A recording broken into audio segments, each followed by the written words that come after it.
If we stop innovating, we're accepting that the current patient health outcomes, the current accessibility of our healthcare, the current way that people interact with the healthcare system is enough, and that we're done, and that we're doing well enough. And I think no one really thinks that. We could do better.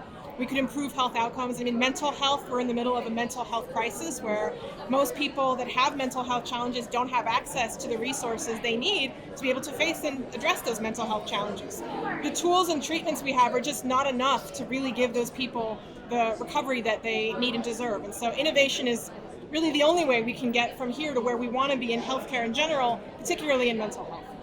I think the thing that inspires me the most about my work in mental health tech is the opportunities for global access, right? So mental health is an area in where the demand for services just vastly exceeds the supply of clinicians, of treatment providers. And digital technology is a way that we can potentially bridge that gap, right? So get tools, get approaches for diagnosis and care out to more people, especially communities that typically are utterly not underserved. Underserved is overstating it. They are unserved by mental health resources. They don't have treatment providers. In many cases, just the basic capacity to get a diagnosis or even the most simple pharmacological treatments are just not there.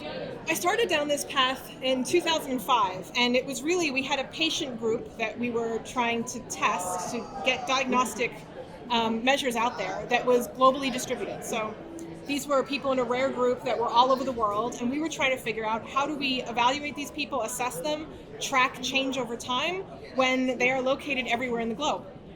And at the time, the internet was still in its, let's say it's adolescence, so not childhood years, but young adults. And it was really, putting things like cognitive assessments on the web was a new thing. And the idea that you could put something on the web that was an objective performance metric and then have someone anywhere in the world do that test was new. We were doing a lot of experimenting with how do you do this, and ultimately it went from this very niche, very specific patient group to a global population of users who wanted to understand more about their own cognitive health enabled by digital technology.